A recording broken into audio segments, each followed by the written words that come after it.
So my wife and I decided to go to Shake Shack this weekend. She knew right away that she wanted to try the new barbecue burger, but I was all over the idea of the hot dog since I'd never had it before.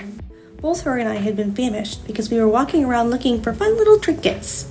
And the moment the food arrived, we dug right in. The hot dog was just as good as I had heard, as my wife had been really looking forward to showing me, and the barbecue sauce and burger was also delicious. She let me sneak a bite. From this video forward, I'll be judging items from 1 to 5 stars, and the categories will be food texture, food quality, and lastly, experience. Bonus points will also be allotted to restaurants or organizations that produce items that are environmentally friendly, as that is a big deal to me.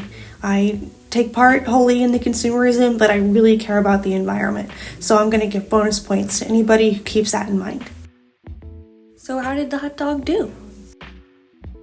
The texture was 5 out of 5, quality 4 out of 5, experience 3 out of 5, and a big old bonus point for it being environmentally friendly.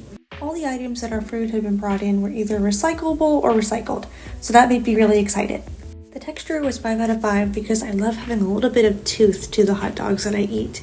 Having them be squishy and grainy really does not do well for my stomach or my senses, so this hot dog was the perfect candidate.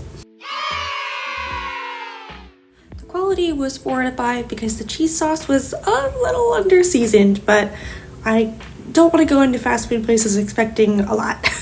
And lastly, the experience portion is a stable 3 out of 5 because the experience was, well, stable.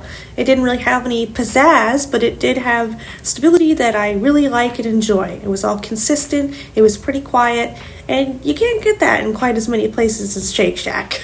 So overall, it was a really good bite to eat.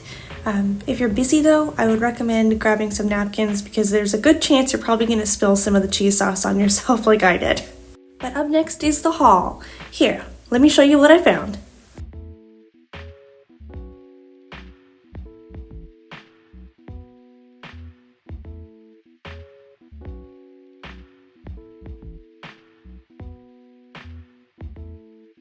As you can see, I found several Happy Meal toys and a Mayor McCheese pop.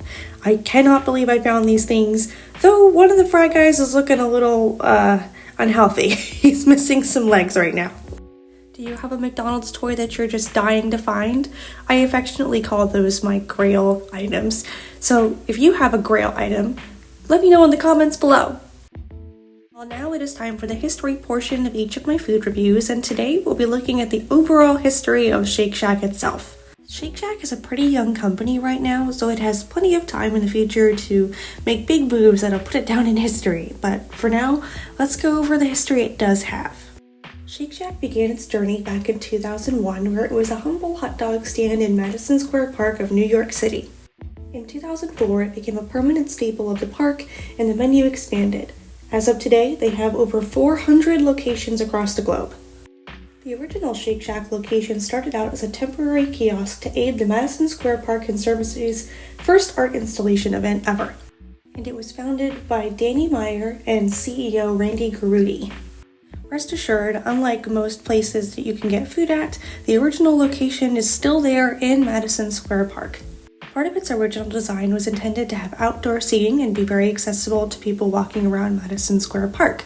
So if you're craving Shake Shack in the winter time, rest assured they have covered seating areas and the seats are also heated.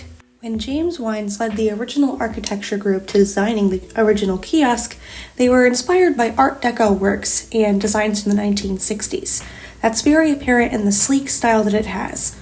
And under the creative direction of Polish Air, the logo underwent 3 major changes, one from 2004 to 2008, 2008 to 2010, and 2010 to present. Another fun note is that Polish Air worked with the branding for Shake Shack for free because it was originally part of the Madison Park Conservatory project. Presently, the font for the logo, and I'm probably going to mispronounce this, is Galaxy Cassiopeia font. It was chosen because it resembles the neon signs of the 1950s, and it's very eye-catching when people walk by. And a final factoid that I'll leave you with is that their slogan is, "Stand for something good." So now it's time for the closing thoughts. In summary, the texture was 5 out of 5, The quality was 4 out of 5, and the experience was 3 out of 5. Big bonus points for being environmentally conscious though. I love that for Shake Shack. So what did you think of your burger, honey? Yay, she loved it. Well, thank you so much for tuning in with me today. I recently changed my background to the arcade theme because I just like that a lot more than what I had before, and I have some exciting ideas in the future that have to do with that arcade. So I'll try to keep you posted. If you like what you saw here today, please consider liking and subscribing. This has been your local Pigeon, and I'll see you in the next video. Have a good day!